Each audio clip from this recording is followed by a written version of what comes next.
Hi, thanks for joining me on Wilderness with Amani. I'm at the West Walker River fishing for Wilderness with Amani Patreon today. And I wanted to take a moment to speak about accuracy of casting. One of the key things to my regular success at hitting large fish is the ability to drop my stuff right where I need to. Sometimes I can bounce my jig off a rock or my spinner or whatever. Your stuff will get banged up, but who cares? It's got to get in the right space. Because out here, you can see there's a hole way over there. There's water coming in right there. There's a lot of targets in this pool, and that's why I stopped to do this demonstration here. I've got to be able to drop my lure in between those boulders, right up under that boulder, right along so it swims right through that channel. I can't drop my lure short of where the water's spilling in. I've got to hit it right at the head of the pool. And the difference between being able to do that and not being able to do it can make the difference between catching 2 big trout and catching no trout. You can practice in your backyard if you've got a yard, or you can go down to the local park. I mean, who cares? You might look like the freak who's trying to catch fish on grass, but who gives a crap? If it means that's what's gonna catch you fish, that's what's gonna catch you fish. I have a demonstration of basic casting techniques on my Trout Fishing Tips playlist, and this is just a further situation of that. So one kind of casting I like to use is a soft toss, where I have a long length of line and I pop it up high and let it drop, and I bounce it off the rock and I just drop my jig right on the rock. I did that soft toss, bounced it, and it takes a lot of practice. Another kind of cast you want to master is your pitch casting, where you get the pendulum swinging. I just do it like this, but you can also do it like this, and that's going to allow you, and I just dropped it within 2 inches of that boulder again.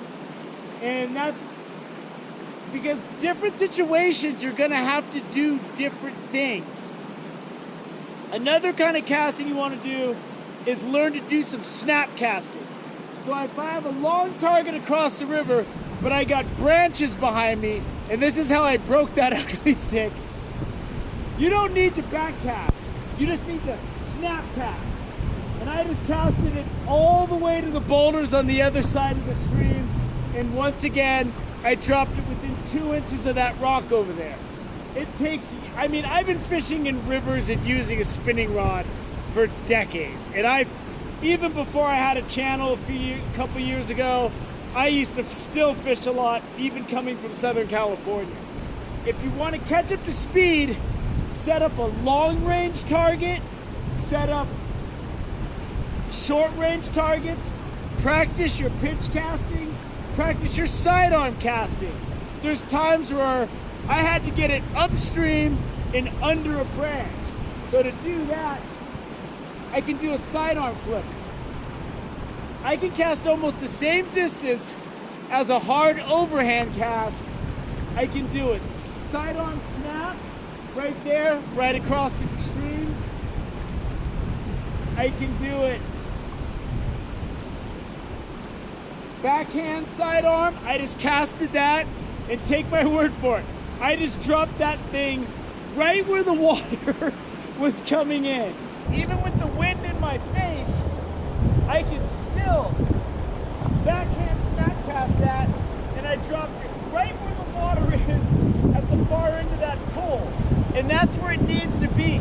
You can't drop your stuff right on, I mean, you gotta get it ahead of the fish so that when it gets to the fish, it looks natural. I mean, sometimes you gotta drop it right on the fish. So practice your soft toss casting. Sometimes you just gotta put a touch. Boom. Get it right over there, get it in. And when I do my soft toss casting, I'll flip it up, let it go high, drop it down. Takes a lot of practice to do that. If you put a jig with no hook on your line or something, go in your backyard, go out to the local baseball field, whatever you gotta do. Who cares what people think? All that matters is when you get the big fish in your net.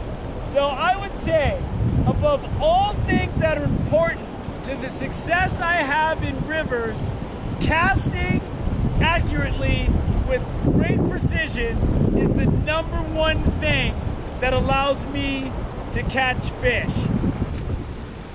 So there's a number of ways you can present your lure, and it's going to be underhand, overhand, hard casting, snap casting. You're not always going to have room to back cast, so sometimes you just got to have that short line and you just got to be able to whip it out there. And I can cast it all the way across that pool.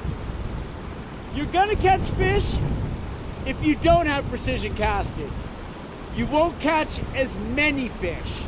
And a lot of times, the bigger fish are tight to boulders, and if you gotta swim your stuff through boulders, you gotta be able to throw it out there, drop it in, and then swim it.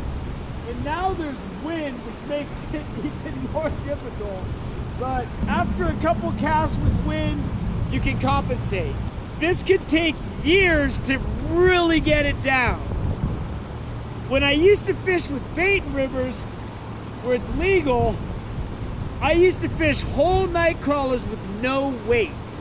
What I would do there is I would flick my night crawler, stick it to the rock, and then I would drag it into the water.